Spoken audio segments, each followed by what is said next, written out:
Bom dia, queridos irmãos, amigos.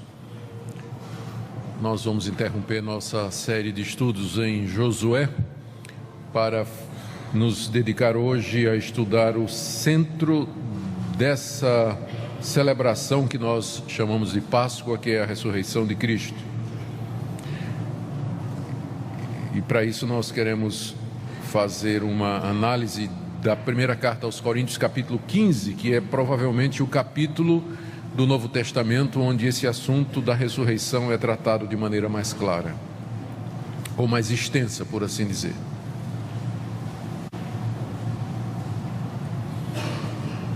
Lembrando que hoje, se tratando de um feriado prolongado, como é costume em nossa igreja, nós não vamos ter escola dominical. Isso aqui é escola dominical. Então, é uma combinação de culto com um estudo estendido, no final do qual eu também vou dar oportunidade para vocês fazerem perguntas. Então, vocês vão anotando aí as dúvidas que tiverem e no final nós vamos dar oportunidade para tirarmos essas dúvidas, tá? Então, na verdade, é um estudo e dentro do nosso culto. Muito bem, espero que sua Bíblia esteja aberta aí, que a gente vai tentar cobrir todo o capítulo 15, que não é um capítulo pequeno. Bom, vamos começar fazendo a afirmação de que a ressurreição é o fato fundamental do cristianismo. Uma das diferenças entre o cristianismo e outras religiões é que as demais religiões são geralmente baseadas nos ensinamentos dos seus fundadores. O cristianismo, todavia, se baseia num fato que ele afirma que é histórico, que é a morte e a ressurreição do seu fundador. Se nós tirarmos a ressurreição do cristianismo, não lhe resta nada a não ser uma religião moralista que vai ensinar a fazer o bem como qualquer outra. A pedra fundamental, a coluna principal do cristianismo é a afirmação de que nesse domingo, há 2000 anos atrás, Jesus Cristo, que havia sido morto na sexta-feira, ele saiu vivo da sua sepultura, ele ressurgiu dos mortos e depois subiu aos céus, depois de 40 dias, onde está assentado à direita de Deus, aguardando o momento do seu retorno. Essa é uma afirmação muito séria e radical em vários sentidos. E não é à toa que muitas explicações têm sido dadas por aqueles que não querem acreditar que, de fato, Jesus ressuscitou dos mortos há 2000 anos atrás. E algumas explicações interessantes aparecem, do tipo assim: Jesus até hoje está sepultado lá na Palestina. O que aconteceu foi que no domingo de manhã as mulheres foram no sepulcro errado. Elas não prestaram atenção lá no cemitério onde Jesus tinha sido, na cova que Jesus tinha sido enterrado. Aí na sexta elas não marcaram direito, e quando foi no domingo foram numa que estava aberta. Aí, cadê o corpo? Aí inventaram a ideia de que ele ressuscitou. Bom, outra ideia, é um pouco mais séria do que essa, é que os discípulos roubaram o corpo de Jesus e inventaram essa história da ressurreição. Por isso ninguém achou o corpo dele até agora. Isso é fato. Ninguém sabe onde está o corpo de Jesus. Se ele não ressuscitou, a grande pergunta é: cadê o corpo dele então? A prova do crime, né? Onde está o corpo? Então, não estando lá, onde é que ele estaria? E uma hipótese é que os discípulos, durante a noite, roubaram o corpo de Jesus e inventaram a história de que ele tinha ressuscitado. Seria mais ou menos assim: durante 3 anos, os discípulos de Jesus, que eram pescadores, cobradores de impostos, andaram com Jesus e aprenderam a vida boa, porque pararam de trabalhar e, andando com Jesus, Jesus vivia das ofertas que o povo dava, da oferta que o povo dava. Então, os 12, né, juntamente com Judas, depois mais um que substituiu, eles não queriam perder a fonte de renda, que era Jesus, porque durante 3 anos eles só acompanharam Jesus e o dinheiro entrava ali na sacola, né? Então, para manter o negócio funcionando, eles inventaram a ideia de que Jesus ressuscitou. Então, essa ideia foi defendida por um liberal chamado Semler, no século XIX, que escreveu um livro sobre esse assunto, tentando explicar o túmulo vazio. O que ele não explicou é como é que esses homens morreram defendendo a mentira que eles mesmos inventaram, né? Porque todos estes discípulos que afirmaram que Jesus ressuscitou, eles morreram de forma dramática. Pedro, segundo a tradição, foi crucificado, João foi morto, Tomé também foi morto dessa forma. O próprio apóstolo Paulo foi decapitado por Nero na Via Ápia, no ano 66, em Roma. Como é que alguém cria uma mentira e está disposto a morrer por ela? Isso aí Semler não explicou. Tem uma outra possibilidade, né, que apresentou-se também, e essa daí é mais recente. Essa do roubo do corpo é tão antigo quanto o Evangelho de Mateus. No final do Evangelho de Mateus, você encontra já Mateus dizendo que já corria naquela época o roubo do corpo de Jesus, a ideia, a história. Mas uma mais recente é que Jesus não tinha realmente morrido. Ele apanhou muito, foi chicoteado, foi crucificado, deram uma lançada no lado dele, saiu sangue, não quebraram as pernas dele não, mas desceram ele da cruz. Quando foram quebrar as pernas, viram que ele estava morto, prenderam ele numa sepultura com a pedra bem grande na frente, com guardas do lado de fora, mas de alguma maneira Jesus, né, não tinha morrido, né? Ele se levantou ferido assim, empurrou a pedra, deu uns golpes lá nos guardas e foi embora, né? Então, ele realmente não tinha morrido. Bom, eu acho que precisa mais fé para acreditar nisso aqui do que para acreditar na ressurreição, né? Mas a ideia de que alguém ressuscita dos mortos, ou de que mortos podem ressuscitar, sempre encontrou adversários inimigos. E a ideia não vem fácil para nós, porque nós não estamos acostumados a ver mortos ressuscitar. Para nós a morte é o fim mesmo. Os nossos entes queridos morreram e eles estão sepultados, eles não voltaram à vida. E vem sendo assim na história da humanidade. A morte representa o fim para a nossa existência aqui. Mortos não ressuscitam. É isso que a ciência nos diz, é isso que a história nos diz. Portanto, quando nós falamos em ressurreição de mortos, nós estamos indo contra a experiência, contra a história, contra a ciência, contra os fatos, eles dizem. Mas para nós houve essa exceção, a ressurreição de Jesus Cristo dentre os mortos. Eu digo exceção num sentido porque a ressurreição de Cristo é diferente de outras ressurreições que nós também reconhecemos. Ele ressuscitou várias pessoas, entre elas Lázaro. Mas a diferença entre a ressurreição de Jesus e a de Lázaro, por exemplo, é que Lázaro foi ressuscitado por Jesus e ele deve ter morrido outra vez. Mas Jesus ressuscita para viver eternamente. Então, nesse sentido, ele é o único. Não houve nenhuma ressurreição como a dele. E por isso que é fundamental para o cristianismo.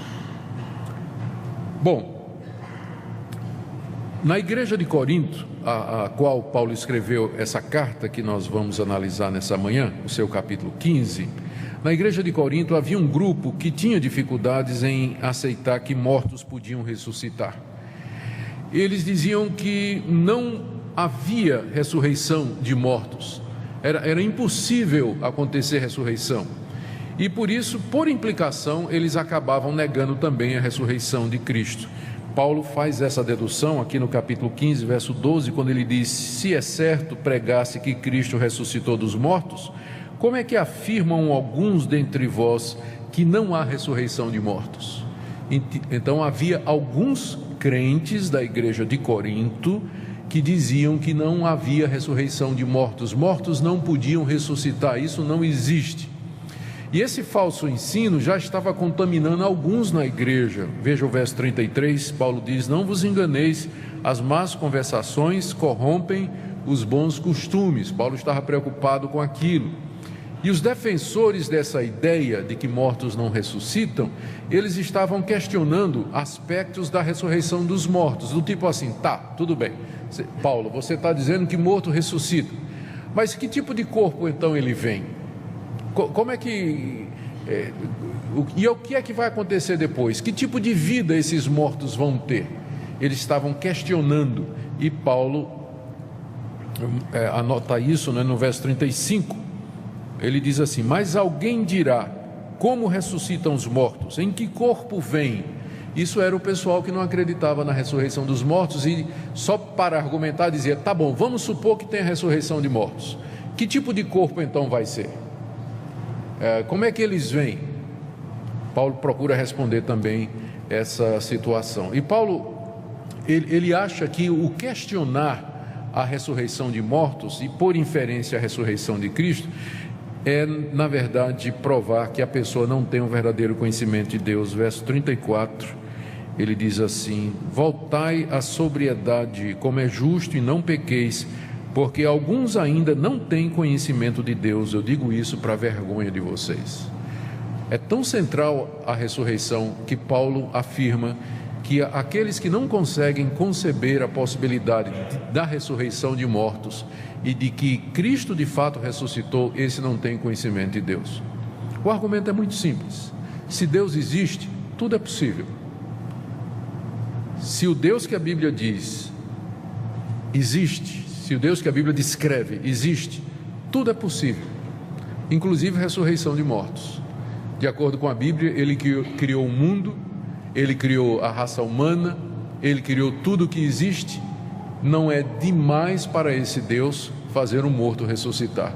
Então, no fim, tudo se resume a se eu de fato creio em Deus, no Deus da Bíblia, ou não. Porque se eu admitir a existência dele, o Deus que a Bíblia me diz, então eu não deveria ter dificuldade nenhuma com milagre, ressurreição de mortos, cura de pessoas, o sobrenatural, porque existe um Deus que é capaz de fazer todas estas coisas. No final, o que está em jogo é exatamente isso aqui. Bom, vamos ver como é que Paulo argumenta aqui. Aqui está, se vocês estão acompanhando aí na tela, aqui está a argumentação de Paulo nesse capítulo 15. Primeiro, a ressurreição é um fato provado. Ele apresenta provas da ressurreição de 1 a 13. Segundo, negar a ressurreição traz consequências terríveis para os cristãos. Versos de 14 a 19. Depois ele explica por que é que então a ressurreição dos mortos que nós cremos vai acontecer estava demorando, de 20 a 28. E ele faz umas exortações severas contra os incrédulos, de 29 a 34.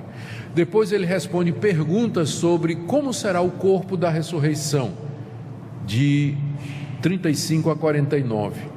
E ainda pergunta o que é que vai acontecer com os que estiverem vivos.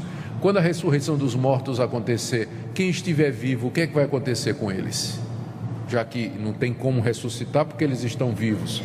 Paulo responde isso de 50 a 57 e ele termina com uma aplicação no verso 58. Eu não sei se meu tempo vai dar para irmos até o fim do capítulo, mas pelo menos vocês têm um esboço aí, né? E vamos ver até onde nós podemos ir. Bom, primeiro, a ressurreição de Cristo como fato provado e estabelecido. Do verso 1 até o verso 13, o apóstolo Paulo estabelece alguns argumentos. Primeiro, ele diz que é importante nós nos mantermos firmes naquilo que nós aprendemos. Verso 1 e 2. Irmãos, venho lembrar-vos o evangelho que vos anunciei, o qual recebestes e no qual ainda perseverais. Por ele também sois salvos, se retiverdes a palavra tal como vô-la preguei, a menos que tenhais crido em vão. Ele começa esse capítulo dizendo: vocês lembrem daquilo que eu ensinei para vocês. Vocês serão salvos do pecado, da condenação, da ira de Deus, do inferno, se vocês retiverem a pregação que eu passei para vocês, do modo como eu passei. Com isso, Paulo liga a salvação à doutrina apostólica.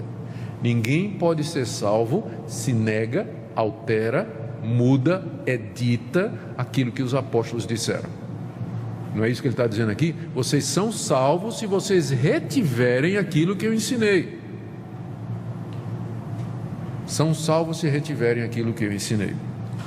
Então, é por isso que nós dizemos que não tem mais apóstolos hoje.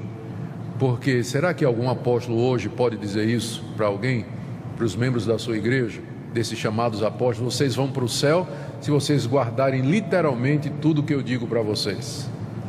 Os apóstolos tinham uma autoridade única dada por Deus, eram canais da revelação divina.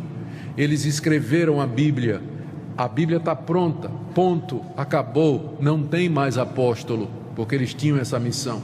Há gente que se propõe a ser apóstolo, mas é uma usurpação do título, porque é evidente que não são. Então, primeiro ponto, nós temos que ficar naquilo que os apóstolos nos revelaram e que está na Escritura, está na palavra de Deus. Eu não preciso de apóstolos hoje porque eu tenho os antigos. E apóstolo bom é antigo. Eu ia dizer que apóstolo bom é apóstolo morto, mas eu posso ser mal interpretado. Estou dizendo que apóstolo bom é o antigo, não é? Que nos deu as escrituras aqui. Bom, em seguida Paulo apela para o testemunho do Antigo Testamento. Ele diz, verso 3: Antes de tudo vos entreguei o que também recebi, que Cristo morreu pelos nossos pecados, segundo as Escrituras, e que foi sepultado e ressuscitou ao terceiro dia, segundo as Escrituras. Embora fosse um apóstolo de Cristo, trazendo revelação divina, e isso inclui o ensino sobre a ressurreição, Paulo enraizou o seu ensino nas Escrituras do Antigo Testamento, mostrando que existe uma continuidade entre os profetas, entre Moisés, entre Davi, Samuel, demais autores do Antigo Testamento e a igreja cristã. O ensino da igreja cristã está baseado nas Escrituras do Antigo Testamento. O cristianismo é a continuação daquela religião que Deus revelou no Antigo Testamento, só que agora completa, terminada, final. Tipos no Antigo Testamento, realidade no presente, símbolos e o seu significado no Novo. Por isso que ele diz aqui, eu disse isso segundo as Escrituras, segundo as Escrituras, segundo as Escrituras. Cristo morreu pelos nossos pecados. Isso é uma doutrina que os cristãos inventaram? Não, isso é segundo as Escrituras. Está lá, Moisés ensinou isso. Quando mandou que sacrificássemos animais, os sacerdotes tinham que oferecer sacrifícios pelo povo, tudo aquilo era um símbolo de Cristo. Cristo morreu pelos nossos pecados, segundo as Escrituras, foi sepultado e ressuscitou ao terceiro dia, segundo as Escrituras. Salmo 16, quando Davi fala do justo de Deus que não seria deixado na morte, por exemplo, ou Oséias capítulo 6, verso 2, que diz, ao terceiro dia ele nos levantará. Está lá nas Escrituras a ressurreição do Messias. Não estou dizendo nada novo, diz o apóstolo Paulo. Então ele apela para a sua autoridade, segundo apela para as Escrituras, e aí ele apela a partir do verso 3 para o testemunho ocular de pessoas que viram o Cristo ressurreto, começando no verso 5. Apareceu a Cefas, Cefas é Pedro, depois aos 12, e depois foi visto por mais de 500 irmãos de uma só vez, dos quais a maioria sobrevive até agora, porém alguns já dormem, já morreram. Depois foi visto por Tiago, mais tarde por todos os apóstolos, e afinal de todos foi visto por mim. Do verso 5 até o verso 7, Paulo enumera uma quantidade enorme de pessoas que poderiam afirmar que estiveram com Cristo depois da sua morte, que viram o Cristo ressurreto. Isso inclui Pedro, os 12 que andaram com ele 3 anos, depois 500 irmãos de uma vez só, Cristo apareceu para eles ressurreto, e Paulo diz, a maioria está vivo, pode perguntar, vai lá perguntar e conversa com eles, porque a maioria desse pessoal ainda está vivo. Depois por Tiago e depois outra vez por todos os apóstolos reunidos. Várias aparições de Cristo depois da sua ressurreição. Esse é o terceiro testemunho que ele invoca. Depois, no verso 8, aliás, do verso 8 até o verso 11, Paulo diz: eu também o vi, eu também o vi. Está aí. Afinal, depois de todos, foi visto também por mim, como por um nascido fora de tempo. Porque eu sou o menor dos apóstolos, que mesmo não sou digno de ser chamado apóstolo, pois persegui a igreja de Deus. Mas pela graça de Deus sou o que sou, sua graça que me foi concedida não se tornou vã. Antes trabalhei muito mais do que todos eles, todavia não eu, mas a graça de Deus comigo. Portanto, seja eu ou sejam eles, assim pregamos e assim crestes. Depois de ter dado aquela relação de pessoas que tinham visto Cristo ressurreto, Paulo se inclui e diz: por último de todos, e afinal depois de todos, literalmente no grego, não é? Por último de todos, foi visto também por mim. O último que viu Cristo ressurreto foi Paulo. Depois dele, Cristo não apareceu ressurreto a mais ninguém. As pessoas perguntam: mas e João lá na ilha de Patmos, quando teve o Apocalipse? Existe uma diferença entre o que aconteceu no caminho de Damasco, quando Jesus apareceu a Paulo, e a visão de João na ilha de Patmos no Apocalipse. Cristo apareceu em pessoa, não foi uma visão, mas foi uma aparição. O Cristo ressurreto apareceu a Paulo. Paulo podia vê-lo, e se tivesse gente ao redor de Paulo, como tinha, teria visto e ouvido, como o livro de Atos diz, que aqueles que acompanhavam Paulo, quando Cristo apareceu, era uma luz, eles caíram e eles ouviram também uma voz, só que eles não entenderam o que era. Mas lá na ilha, o que João teve foi uma visão, é diferente. Estava acontecendo dentro dele. Se tivesse gente do lado de fora, só teria visto João assim. E ninguém estava vendo o que João estava vendo, porque era uma visão. Mas uma aparição, se tivesse mais gente, eles teriam visto também. Então, o último a quem Cristo apareceu com o corpo da ressurreição foi Paulo. E quem serão os próximos a virem? Aquela geração que estiver viva quando ele voltar dos céus com o corpo da ressurreição publicamente. Todo olho que estiver vivo o verá. Mas até lá ele está aguardando o momento da sua manifestação. E é mais uma razão que a gente diz que não tem apóstolos, para ser apóstolo teria que ser testemunha da ressurreição, e o último foi Paulo. Então não tem como ter apóstolo mais hoje, não é? Ele diz aqui: eu sou o menor de todos, porque não sou digno, pois persegui a igreja de Deus. Bom, mas como ele diz no verso 11, seja eu ou seja eles, os outros, assim nós pregamos e assim vocês creram. Depois de dar o seu testemunho, Paulo fala que negar a ressurreição dos mortos é negar a Cristo. Talvez esse fosse um ponto que a igreja não estava entendendo. O que eles estavam dizendo é que mortos não ressuscitam. E agora o que é que Paulo vai fazer? É levar o argumento deles à última consequência. Tá, vocês estão dizendo que mortos não ressuscitam, então Cristo não ressuscitou também. É isso que vocês estão dizendo? Então Paulo vai empurrar o argumento até o final, para que as pessoas vejam quais são as consequências do que eles estão dizendo aqui. Lendo a partir do verso 12 até o verso 13. Ora, se é corrente pregar-se que Cristo ressuscitou dentre os mortos, como Paulo pregava e os demais apóstolos, como, pois, afirmam alguns dentre vós que não há ressurreição de mortos? E se não há ressurreição de mortos, então Cristo não ressuscitou. Vocês percebem a ligação que Paulo faz. Os dois eventos estão ligados. Se os mortos não ressuscitam, se eles não irão ressuscitar, significa que também Cristo não ressuscitou. Ou invertendo agora a sequência, a segurança que eu tenho de que um dia os mortos vão ressuscitar é porque Cristo ressuscitou. E ele foi o primeiro dessa ressurreição. A ressurreição já começou. Jesus é o primeiro. Nós seremos os próximos, mas ela já está em andamento. Ela já está em andamento. Esperando só o tempo da segunda leva. A primeira leva já foi, que é Jesus. E nós seremos a próxima. Ele liga então as duas coisas aqui. Então, esse primeiro ponto aqui, essa tela aí que vocês estão vendo, é sobre a ressurreição de Cristo como um fato estabelecido.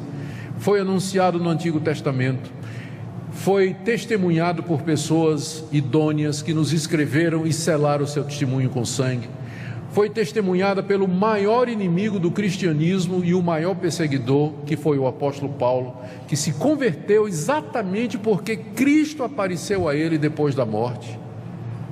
Então, todas estas provas, o túmulo vazio, tudo isso são para nós evidências muito tranquilas, e a nossa fé toma essas evidências e se fortalece nelas, e por isso que nós estamos hoje de manhã nesse domingo que nós chamamos Domingo da Ressurreição.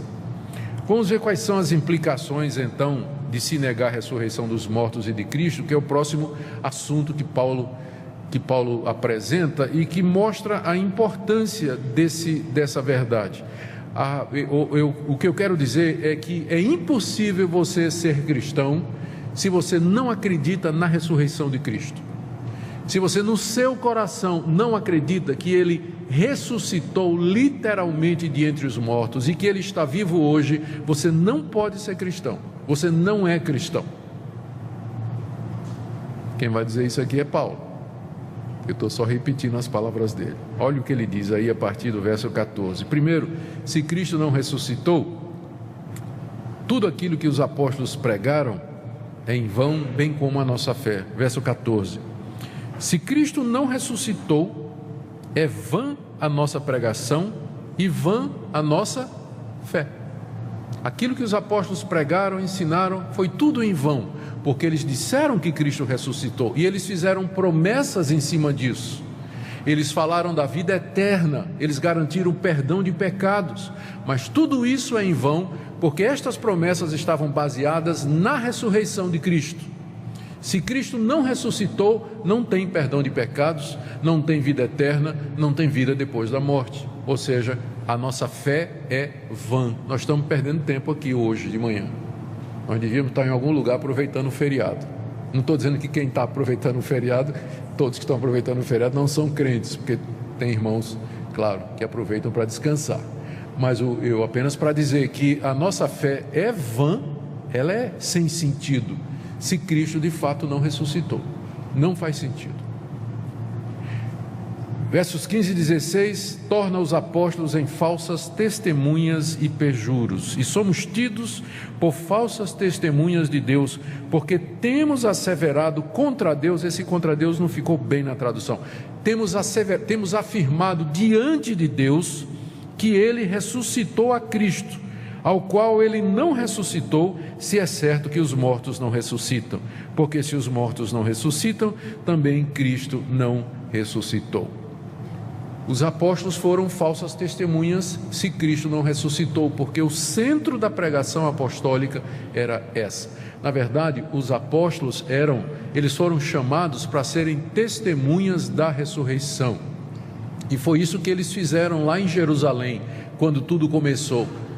Eles compareceram diante da multidão, Pedro, no dia de Pentecostes, e ele disse: aquele que vocês mataram, esse é o Cristo. Ele ressuscitou, subiu aos céus e derramou o Espírito Santo, como vocês estão vendo. Toda a pregação apostólica era em cima da ressurreição de Cristo. Se Cristo não ressuscitou, esse livro é um livro escrito por mentirosos, não merece a nossa confiança, porque são, como Paulo diz aqui, seremos falsas testemunhas de Deus, pessoas que vieram em nome de Deus dizendo uma mentira. Pior, verso 17, os crentes ainda terão de pagar pelos seus pecados. Se Cristo não ressuscitou, é vã a vossa fé e ainda permaneceis nos vossos pecados. Você sabe o que é que significa permanecer nos seus pecados? Quer dizer que um dia você teve a impressão de que os seus pecados, quando você creu em Jesus, você foi assegurado de que os seus pecados foram perdoados. Mas o pressuposto para isso é que alguém tinha pago esses pecados. E quem pagou esses pecados foi Jesus de Nazaré. E a prova de que a morte dele paga pecados é que ele ficou vivo. Porque se ele tivesse ficado morto, A morte dele não tinha nenhum valor, ele teria morrido por ele mesmo. Mas a ressurreição de Cristo dentre os mortos é a base para o perdão de pecados, é a garantia de que a morte dele foi uma morte pelos outros. Então, se Cristo não ressuscitou, a má notícia é que você ainda permanece nos seus pecados. Você ainda vai ter que dar conta dos seus pecados. Não foram pagos. Você sabe como é? Você pensar que pagou uma conta e de repente chega o boleto dizendo segundo aviso. Pior é quando diz: informamos que o seu nome está indo para a Sociedade de Proteção ao Crédito. Você, mas eu pensei que aquela conta estava paga. Tu não pagasse não a conta, fulano? Não é para o marido. Não, eu pensei que estava paga. E já vem lá a segunda aviso. Não é ruim? Agora imagina você morrer tranquilo, pensando que vai para o céu, e de repente o que é que lhe aguarda? Exatamente o contrário. Mas Cristo morreu pelos meus pecados. Não, foi um engano. Ele nunca ressuscitou dos mortos. Você vai pagar agora. Eu sei que eu estou exagerando aqui, mas é exatamente isso o que ele fala aí, verso 17: se Cristo não ressuscitou, é vã a vossa fé e ainda permaneceis nos vossos pecados. Olha o verso 18: e ainda mais, os que dormiram em Cristo pereceram. Quem morreu pensando que estava salvo, na verdade pereceu, está agora no inferno. Se Cristo não ressuscitou, passou a vida toda crendo numa mentira, crendo numa ilusão, morreu cantando o hino, acorda chorando e gemendo no outro lado da vida. Os que morreram em Cristo, os dormiram em Cristo, na verdade eles pereceram se Cristo não ressuscitou. E aí a conclusão, no verso 19: se a nossa esperança em Cristo se limita apenas a esta vida, somos os mais infelizes de todos os homens. Se a minha esperança em Cristo se limita somente a essa vida, ou seja, se eu creio em Cristo, eu espero em Cristo somente para coisas dessa vida, do tipo assim, que Ele me abençoe, que Ele me dê saúde, que Ele me dê prosperidade, uma vida boa, uma família boa, tranquilidade e conforto nesse mundo, eu sou a pessoa mais infeliz do mundo. Eu sou a pessoa mais infeliz do mundo. Por que nós somos as pessoas mais infelizes do mundo? Porque em nome de Cristo nós renunciamos a uma série de coisas. Talvez isso ficaria mais claro que Paulo está dizendo naquela época, quando ser cristão representava pagar um preço. O cristão era perseguido, era assediado, ele podia ter os bens arrestados, podia ser convocado a prestar depoimento, preso, detido, às vezes torturado e mesmo morto. Então já pensou alguém que está disposto a ser preso, torturado, perder a família, ser lançado aos leões, porque ele estava confiando que depois da morte ele estaria com Jesus Cristo? E isso não é verdade. Ele creu numa mentira, ele perdeu a vida dele crendo numa mentira. Então tem alguém mais infeliz do que esse? Ele não ganhou nada, nem aqui e nem vai ganhar depois da morte. Perdeu nos dois. Por isso ele diz aqui que se Cristo não ressuscitou, nós somos os mais infelizes de todos os homens. A verdade é essa. São as palavras que Paulo usa para expressar, meus irmãos, para expressar a importância da ressurreição e o que é que significa negá-la. Eu termino esse slide aqui dizendo para vocês o que eu já disse. Se nós não crermos que Cristo ressuscitou literalmente dos mortos, se você não crer isso no seu coração, se você não confessar isso com sua boca, Paulo diz isso em Romanos 10, você não pode ser salvo, você não pode ser cristão de verdade, porque esse é o ponto central do cristianismo. E é isso que os judeus não aceitavam. E é isso que para o mundo da época parecia loucura. Tudo bem. Haverá ressurreição de mortos. Quando? E por que ela demora? Paulo trata agora desse assunto, que é o próximo na sequência lógica. Por que a ressurreição então demora? Se estava demorado para eles naquela época, imagine para nós hoje, não é? Porque havia, quando Paulo escreveu essa carta aqui, Essa carta foi escrita em meados da década de 50, Cristo ressuscitou no início da década de 30, então fazia 20 anos que Cristo havia ressuscitado, quando Paulo escreveu esse capítulo. E já tinha gente perguntando, por que está demorando então a ressurreição de mortos? Para nós faz 2000 anos que ele ressuscitou. Então a pergunta é extremamente pertinente para nós. Se vai ter ressurreição de mortos, se Cristo ressuscitou, por que está demorando então a ressurreição dos mortos? Paulo explica aqui a partir do verso 20 até o verso 28. Bom, ele começa reafirmando a certeza da ressurreição, verso 20, mas de fato Cristo ressuscitou dos mortos. De fato ele ressuscitou, sabemos isso com certeza. Em seguida, até o verso 23, ele fala que Cristo, na verdade, foi as primícias, e ele introduz aqui o conceito muito interessante da relação entre Cristo e Adão. Veja só, final do verso 20. Ele começa dizendo, de fato Cristo ressuscitou dos mortos, sendo ele as primícias dos que dormem. Essa figura, as primícias, é uma figura muito clara para um povo que vivia da agricultura, que era os judeus e também a sociedade da época, não é?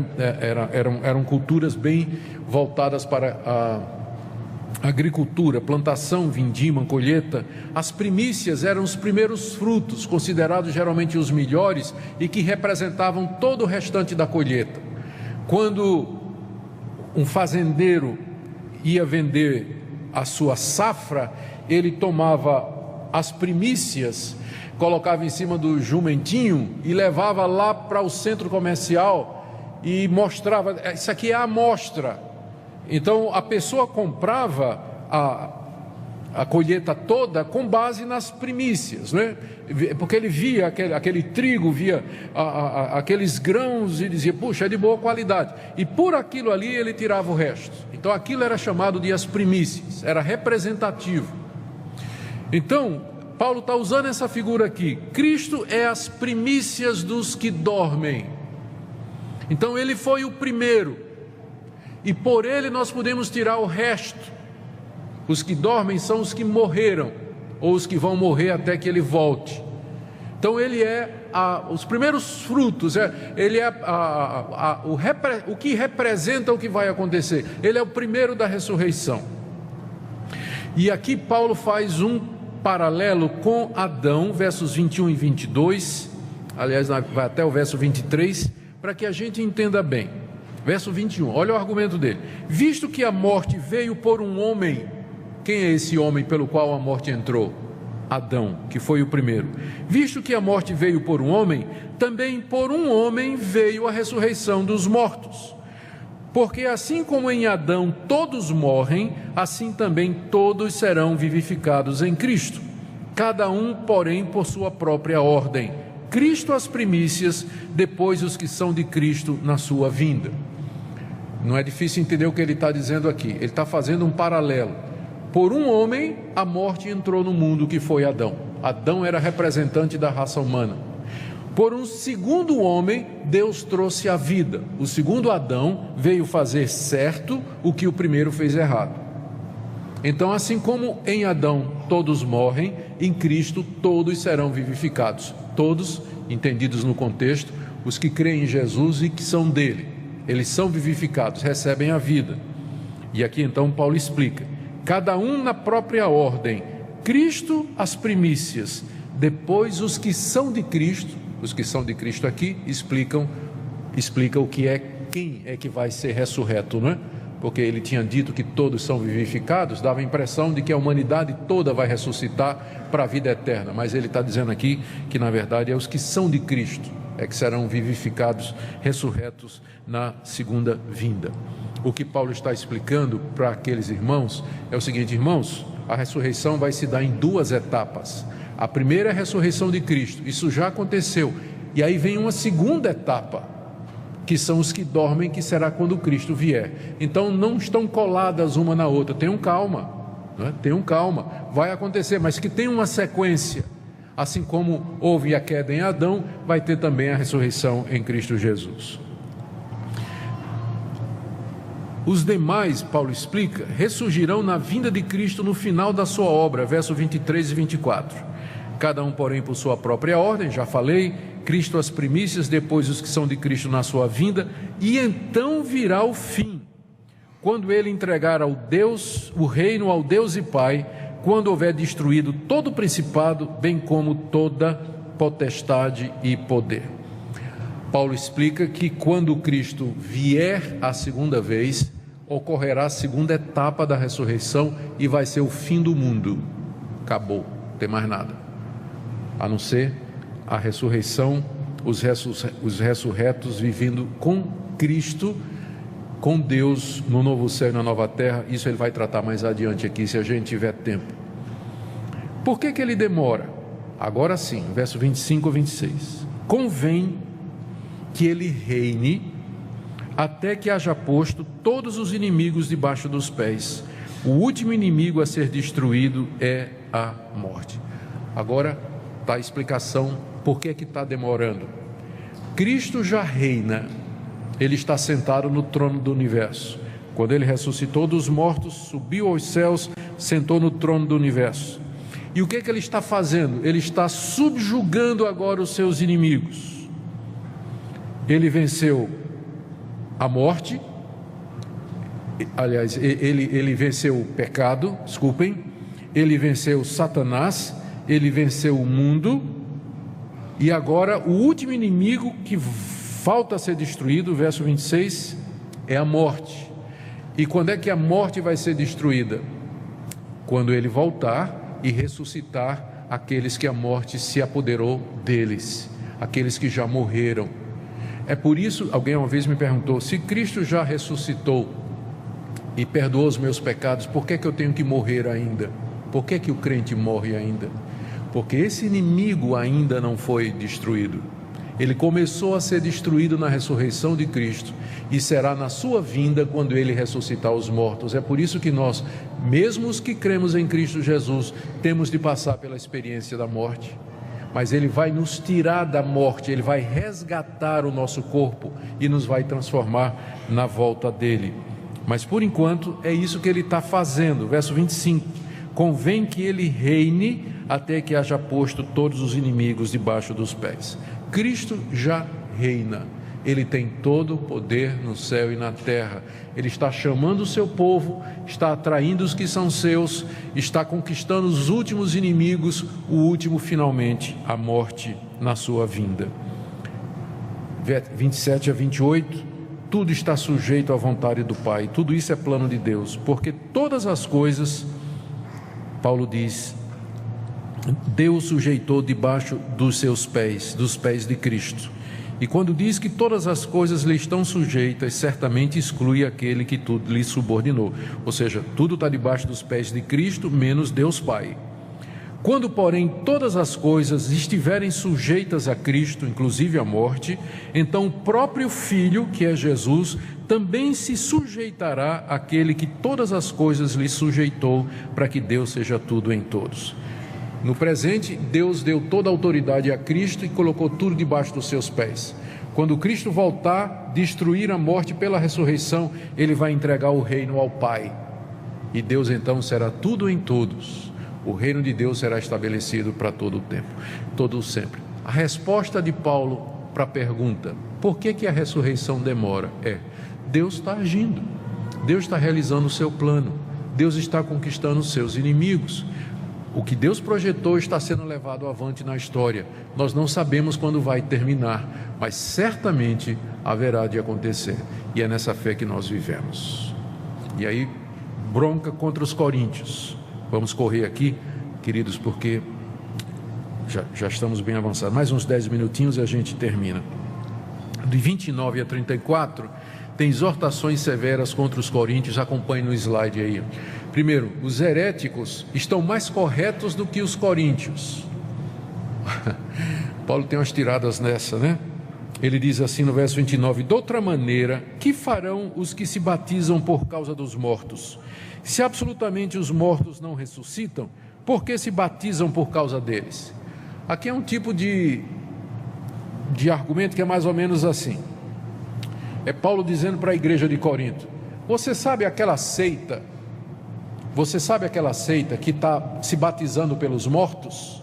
Tinha uma seita na época de Paulo que acreditava que se eles se batizassem por aqueles que já tinham morrido antes de Cristo vir ao mundo, a pessoa ia sair do inferno e ir para o céu. Vamos supor que você teve um parente que morreu há 50 anos atrás, antes de Cristo, você vivesse naquela época. Seu parente morreu há 50 anos atrás, antes de Cristo vir ao mundo. Você se converteu, creu em Cristo Jesus, e você pergunta: mas e meu pai que morreu há 50 anos sem ter ouvido? Então ensinava: não, você pode se batizar outra vez em nome dele.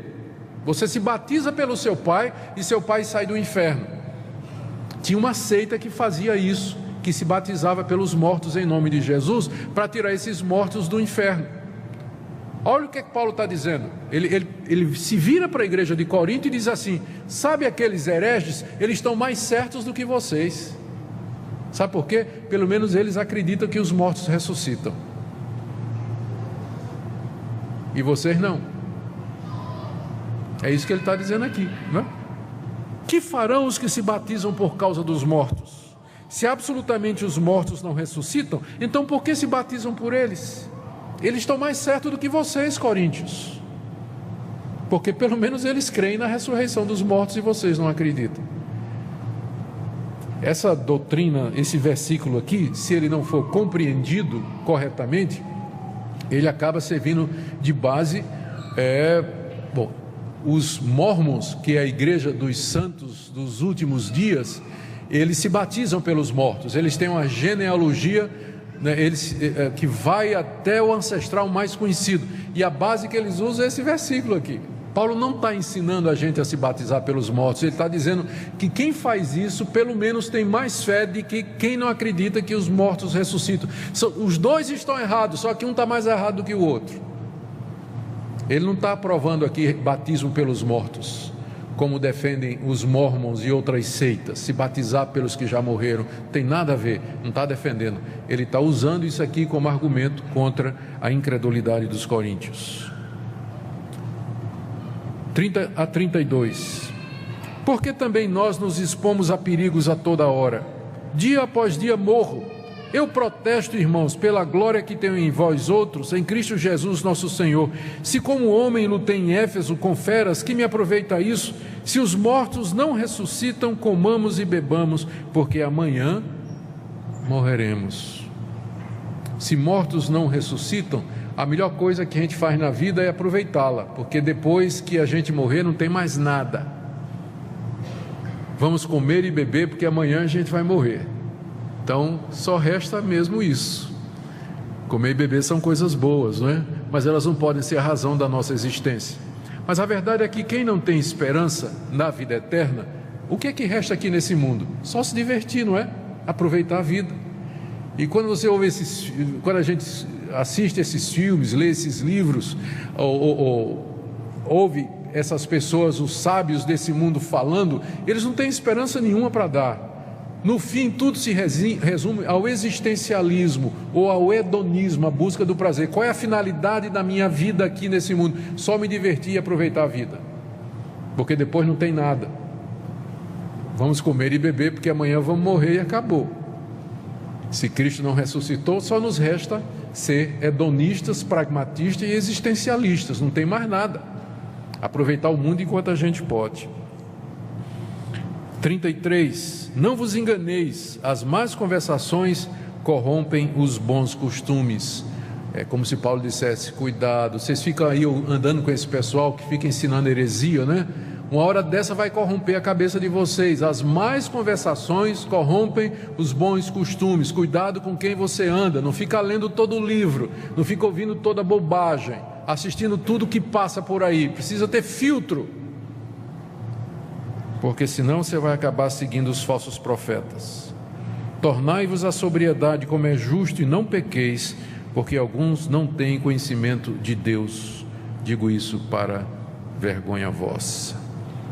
Paulo faz um parênteses aqui para repreender os coríntios pela incredulidade deles. sobre o corpo da ressurreição. A pergunta no verso 35: como ressuscitam os mortos?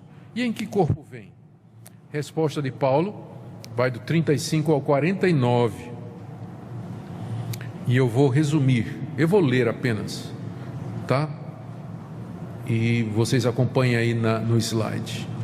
Como é que vai ser o corpo da ressurreição? Paulo compara o sepultamento a uma semeadura. O corpo é uma semente que é jogada no chão. Quando chegar o tempo certo, aquela semente vai brotar o fruto, que é o corpo da ressurreição. Verso 36: insensato, o que semeias não nasce se primeiro não morrer. E quando semeias, não semeias o corpo que há de ser, mas o simples grão como de trigo ou de qualquer outra semente. O corpo, quando vai para a sepultura, é uma semente. Só que quando brota é outra coisa, não é isso? Quando o fruto que brota é diferente da semente, é da mesma natureza, mas há uma diferença. Então, nosso corpo, quando é sepultado, é como uma semente. Quando houver a ressurreição, ele vai brotar diferente, embora seja o mesmo corpo. Verso 38 até 41, existe diferença entre carne e corpos. Deus lhe dá corpo como lhe aprouve dar, e a cada uma das sementes o seu corpo apropriado. Nem toda a carne é a mesma, porém uma é a carne dos homens, outra dos animais, outra das aves e outra dos peixes. Também há corpos celestiais e corpos terrestres. E sem dúvida, uma é a glória dos celestiais e outra a dos terrestres. Uma é a glória do sol, outra a glória da lua e outra das estrelas. Parece que Paulo não conhecia nada de astronomia, mas já está dizendo coisa aqui que hoje a gente já sabe, né? A diferença de massa, intensidade e densidade dos corpos celestes. Porque até entre estrela e estrela há diferenças de esplendor.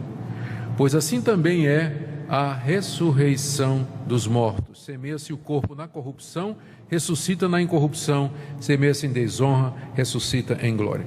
Em linhas gerais, o que Paulo está dizendo aqui é que o corpo da ressurreição, ele vai manter uma continuidade com o corpo que foi semeado. Em outras palavras, eu vou reconhecer você. Quando a gente ressuscitar, você vai ser parecido o suficiente com o que você era antes de morrer, a ponto de que nós vamos nos conhecer. Mas ao mesmo tempo esse corpo vai ser diferente. Como Paulo explica, nem toda a carne é igual, nem todo o corpo é igual, nem toda a glória é igual, nem todos os corpos celestes são iguais. Então há uma especificidade. Deus preparou um corpo especial para nós, uma substância, uma matéria especial para nós na ressurreição dos mortos, que ele compara à semeadura. Você planta de um jeito, quando nasce é outra coisa, embora esteja ligado. Então, na ressurreição, eu creio que nós nos reconheceremos. Eu saberei quem é você. Você vai reconhecer todo mundo. Você vai lembrar de todos, a fisionomia.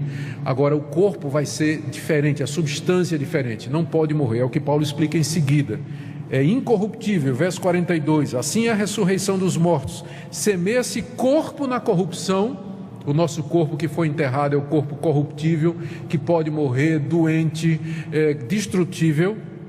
Ressuscita na incorrupção, ou seja, esse corpo que vai ressuscitar, ele não vai morrer mais, ele não é passível de doenças, de deformidades, nada. É um corpo perfeito como é o corpo de Cristo. 43. Semeia-se em fraqueza, ressuscita em poder. Semeia-se corpo natural, que é o nosso corpo, ressuscita corpo espiritual. Esse é o nome que Paulo dá ao corpo que nós vamos ter. Corpo espiritual. Não é que é um fantasma, mas é um corpo sólido, só que a natureza dele é espiritual. Não é mais carnal, mortal, desse mundo, mas é próprio para viver no novo céu e na nova terra. Se há corpo natural, diz o apóstolo Paulo, assim também tem corpo espiritual. Pois está escrito, e aqui ele cita Gênesis 2,7, o primeiro homem, Adão, foi feito alma vivente. O último Adão, porém, é espírito vivificante. Ele faz um paralelo outra vez entre Cristo e Adão. Quando Deus criou Adão, fez um boneco de barro, soprou nele e o fez alma vivente. Mas Cristo, Paulo diz, que ele chama de o último Adão. Não é interessante isso? Cristo é o último Adão, ou seja, não virá mais ninguém para nos representar. Ele é o último, Cristo. O último Adão, o último cabeça de raça, ele é não espírito vivente, mas espírito que dá vida. Enquanto que Adão foi feito espírito vivente pelo sopro de Deus, Cristo é o que vai dar esse sopro. Ele é aquele que vai vivificar. 46. Não é primeiro o espiritual e sim o natural, depois o espiritual. Então a sequência é: primeiro foi o natural, que foi Adão, depois vem Jesus, que é o homem espiritual. Assim também nós herdamos primeiro um corpo natural, depois virá o nosso corpo espiritual. 47. O primeiro homem formado da terra é terreno, o segundo homem, que é Jesus Cristo, é do céu.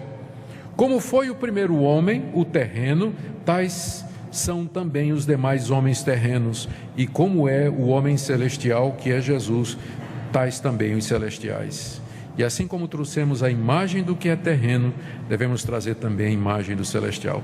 Muito bonito, muito fácil de entender. Somos filhos de Adão, por isso nós herdamos primeiro o corpo de Adão, nós vamos morrer como Adão, mas também nós somos de Cristo, nós herdaremos em seguida o corpo de Cristo e seremos semelhantes a Ele. Dois homens na porta de entrada da humanidade: Adão trazendo morte, desgraça e sofrimento, Cristo trazendo vida. A grande pergunta é: a quem você está ligado? Se você está ligado só a Adão, a herança de Adão é morte e corrupção. Mas se você é de Cristo, você vai herdar dele o homem celestial, a ressurreição dos mortos, o corpo dele e a vida eterna. A humanidade pode ser dividida em dois grupos, que estão pendurados ou no cinturão de Adão ou no cinturão de Cristo. Onde é que você está nessa manhã? Essa é a grande pergunta. É isso que nós celebramos, a ressurreição e as suas implicações. Bom, já falei 55 minutos, eu acho que está bem, né? Ficou faltando só uns versículozinhos. Eu estou tentado a ir até o fim, mas não vou fazer isso não. Ele explica só o que vai acontecer com os que estão vivos, certo? Está aí, a transformação dos vivos na vinda do Senhor. Ele diz que é um mistério, verso 51. Nem todos dormiremos, mas seremos transformados num momento, no abrir e fechar de olhos, ao ressoar da última trombeta. A trombeta soará, os mortos ressuscitarão incorruptíveis e nós seremos transformados. E aí então, estou lendo agora o verso 54, se cumprirá a palavra que está escrita: tragada foi a morte pela vitória. 57, graças a Deus que nos dá vitória por intermédio de nosso Senhor Jesus Cristo. Amém? Graças a Deus. E ele termina no 58, que é o último slide aí. Conclusão: diante da realidade da ressurreição, da glória que nos espera, Paulo encoraja os coríntios a continuar firmes na obra do Senhor. Ela não é vã, pois haverá ressurreição de mortos. 58, portanto, meus amados irmãos, sede firmes, inabaláveis, sempre abundantes na obra do Senhor, sabendo que no Senhor o vosso trabalho não é vão. O nosso trabalho de testemunhar, servir, viver para Deus, andar no caminho de Deus, isso não é vão, porque um dia nós haveremos de ressuscitar e estaremos com o Senhor para todos sempre. Amém.